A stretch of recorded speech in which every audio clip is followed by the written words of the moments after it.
Something very common within an organization is to have an account management program. So if you have your customers, you've got customers of varying sizes, maybe they spend different amounts. So you've got some that might be your top level customers. You might have account managers that will go out to visit them, maybe on a monthly basis, on a quarterly basis, that type of thing.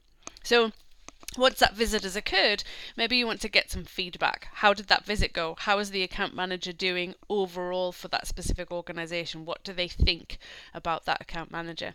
So to do that, we can go ahead and on the appointment record, we can set up a couple of things. So we've got an appointment type field, and on there we've got one of the options is account management meeting. We then also have a send survey field, which is just a yes/no field. We've set it as a flag.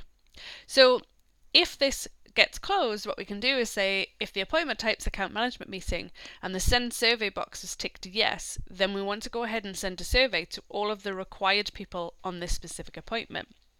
So you could obviously set this up and do it in slightly different ways. These are the triggers that I'm going to use for this example. So if we then go to look at our flow, so first thing, when an appointment is updated. So basically this is just the trigger of a change to a record. A record is updated and that's the appointment record, so the appointment entity. Now this next step is called an initialize variable. So what we're going to do is we're going to add in a wait condition. We put in the name, we can call it whatever we want. Wait condition just seems to make sense. The type is string. And what we're doing is we're going to add a certain number of seconds to the time right now. We're going to then use that timestamp later on to actually trigger and put that wait to wait for 10 seconds before we move on to the next steps. The reason for that, and when I was creating this, I found that sometimes the flow would run fine, other times it wouldn't, depending on the number of people that were on that appointment, those required attendees.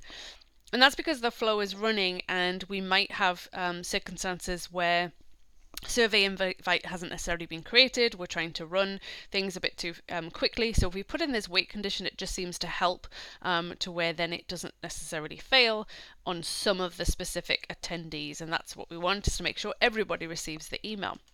So we've got those first two steps. We're then going to go ahead and put in a check condition. So the first thing we want to do is we're going to put the appointment type value. So that appointment type value is whatever, when you've created that option set, whatever the value was for this specific option. We want to make sure it equals that.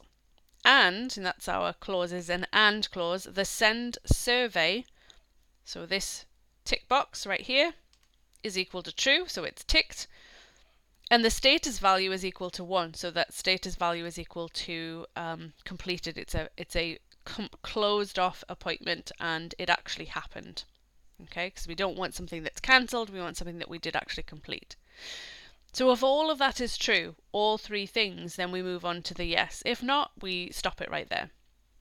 So the first thing we want to do is we want to use the activity parties entity name, and for that it is not in the list of entities.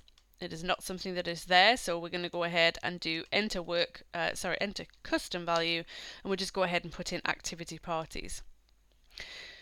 The participation type mask equals 5, so that is basically saying we want anyone that is a required attendee on the appointment, and the activity ID value equals the appointment from our trigger step. So we're basically saying only get the required attendees. Now you might want to do required and optional, that's fine, but we don't necessarily want to have the owner, we don't want to have anyone else in there, we just want those required attendees.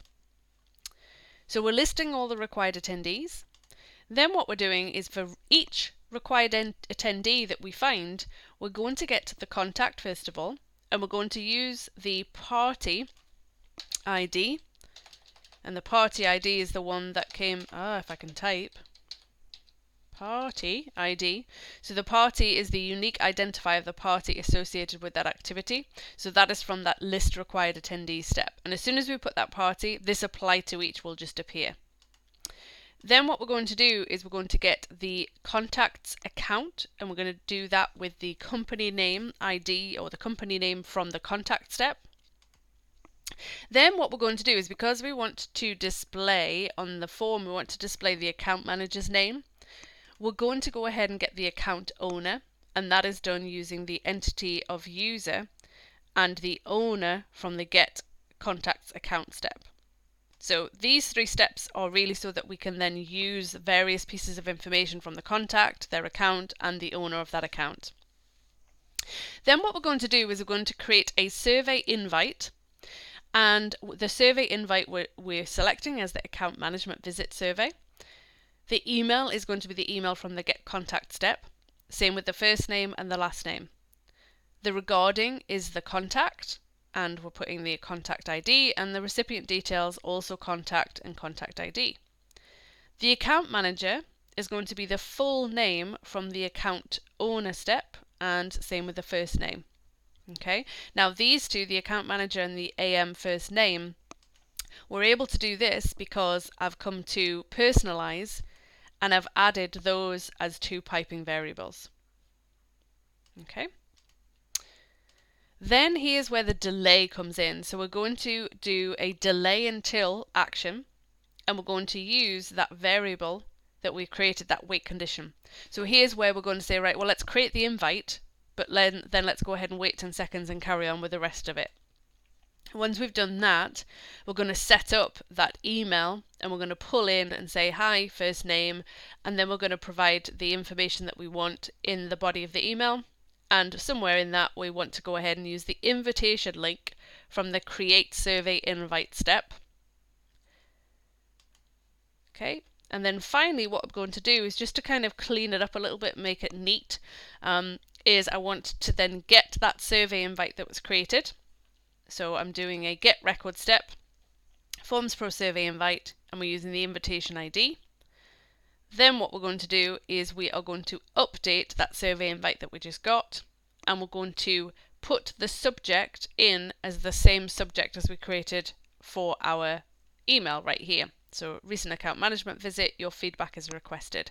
So I've done a blog and also a video about the survey invitation subject, and this is just to kind of neaten it out so that we actually get a subject on there, otherwise it will be blank. Alright, so that is our flow. So now let's go into our appointment, and let's go ahead and mark that as complete. Okay, so that is our completed appointment. We can just see that we've completed it. Alright, so let's see if it has started running. Yep, so it started running. So we're going through and we are checking to see if that appointment was actually complete. It was an account management meeting and the send survey was set to yes, so that was all true. So then what we did is we listed the required attendees, so we got 2 of those. We then got the contact, got the contact's account, got the account owner, created the survey invite, delayed it for 10 seconds, sent the email with the survey invite, got the new survey invite, and updated the subject. Now, if we go in, we've got an email that's been received. There's all the information. There's the link to the survey. And there it's been customized. You recently had a visit from your account manager, Megan Walker. How did it go? Overall, Megan does a great job for us, blah, blah, blah. So we've been able to customize that survey, send it out to all of the people that actually attended that account management visit.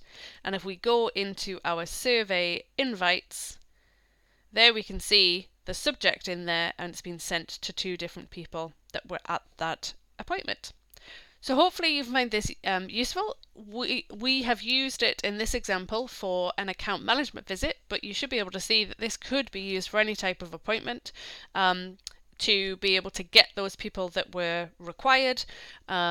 You might need to do some kind of way to say, all right, well, before we close that, we remove anyone that didn't actually attend, so that you're not sending out that email to somebody that didn't actually go to it. But that should give you a way in which you can kind of gather that feedback right after that appointment has actually happened.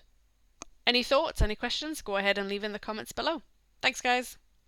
Hi, I'm Megan Walker. Thanks for watching. I hope you enjoyed the video and that you learned something from it.